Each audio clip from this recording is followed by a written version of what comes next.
On the other side of your maximum fear are all of the best things in life. So, for me, the daily confrontation with fear has become a real practice for me since about three years ago. I went skydiving in Dubai, right? And skydiving is a really interesting confront with fear, right?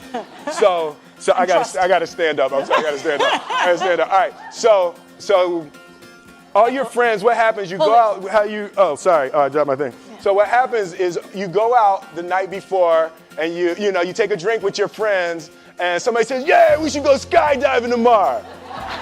And you go, "Yeah, we'll go skydiving tomorrow." "Yeah, yeah." And you go, "Yeah." And everybody goes, "Yeah." Right? And you go home by yourself, you're like,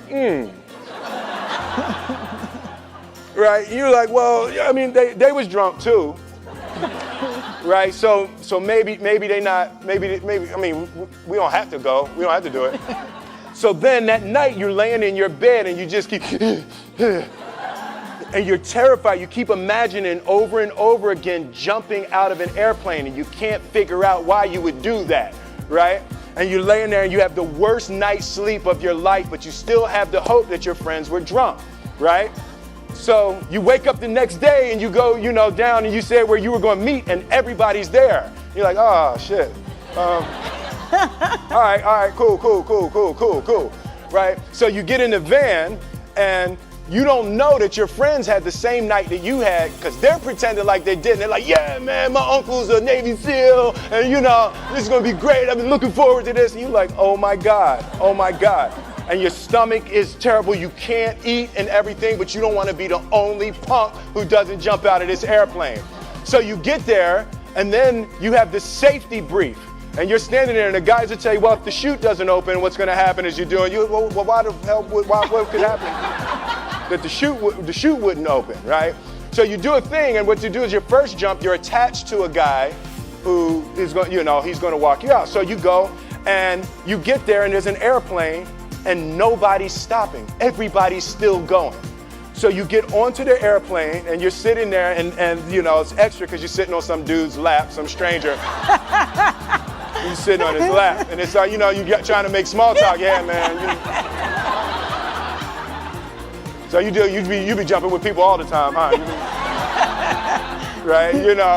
So, and then you just want to make sure, you got kids, right? You got people you need to see, right? You just want to make sure he's serious, right? So you get in there, so everything's normal. So you fly and you go up to 14,000 feet, and you notice there's a light. It's red and it's yellow and green, right? So right now the light's red. So then you start thinking at some point the light's going to go green if you don't know what's going to happen, right? And you wait and it goes yellow and the light goes green and somebody opens the door, and in that moment you realize you've never been in a freaking airplane with the door open. Right? Terror. Oh, sorry, I'm spitting. Oh, sorry. No, terror, right? So you go, and then if you were smart, you sat in the back so you don't go first, right? And then people start going out of the airplane. And you go, and the guy walks you up to the end of the thing, and you're standing, and your toes are on the edge, and you're looking out down to death. And they say, on 3. And they say, 1, 2, and he pushes you on 2 because people grab on 3, right? Right? And you go, and you fall out of the airplane, and in 1 second, you realize that it's the most blissful experience of your life. You're flying, right? It doesn't feel like falling, right? It's like you actually are kind of held a little bit by the wind, and then you start falling, and there's zero fear. You realize that the point of maximum danger is the point of minimum fear.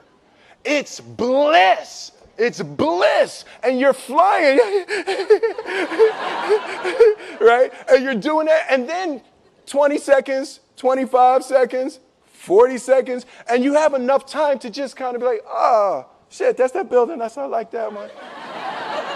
Oh, you can see the ocean. Right? You start doing all of that. And the lesson for me was, why were you scared in your bed the night before?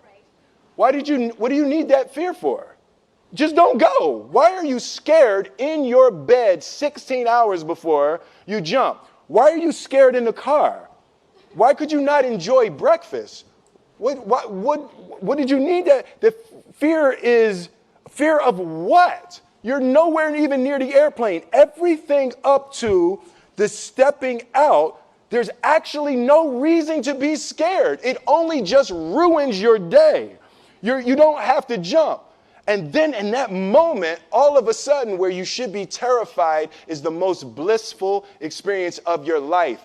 And God placed the best things in life on the other side of terror.